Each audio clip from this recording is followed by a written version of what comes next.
Coming up in just a bit, we're going to look at how to use adjustment layers for compositing. But first, let's just talk about what an adjustment layer is and how it works.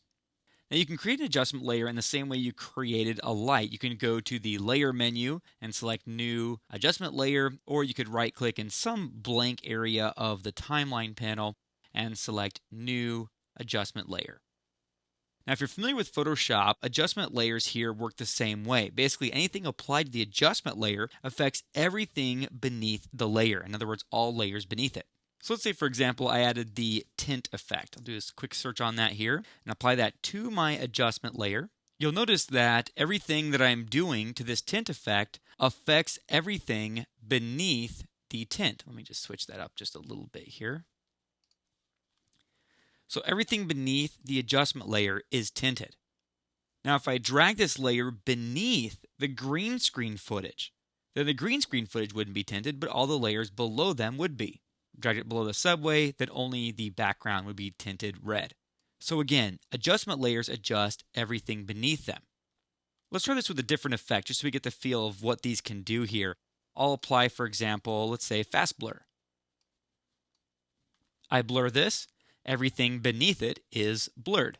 You'll probably get the hang of it by now. I'm just going to delete fast blur. I want to show you one other trick that doesn't really have much to do with compositing, but it's kind of a cool trick nonetheless.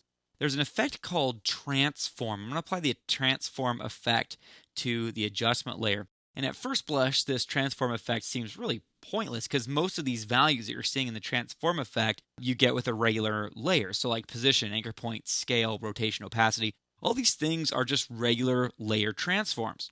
However, if you apply them to an adjustment layer, sometimes you can get out of pre-composing. So let's say, for example, you wanted to do a fade out. You could just create an adjustment layer and fade out the opacity of the adjustment layer and fade everything out without having to pre-compose.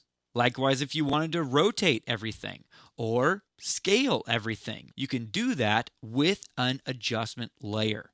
Now, adjustment layers, as you can imagine, because you apply stuff to the adjustment layer affects everything beneath it, become very helpful when compositing. As we mentioned in the last movie, the more we can get every element in our composition to share the same attributes, the more that it will look like they belong together. So in the next movie, we'll continue this discussion looking at how we could use adjustment layers specifically for compositing.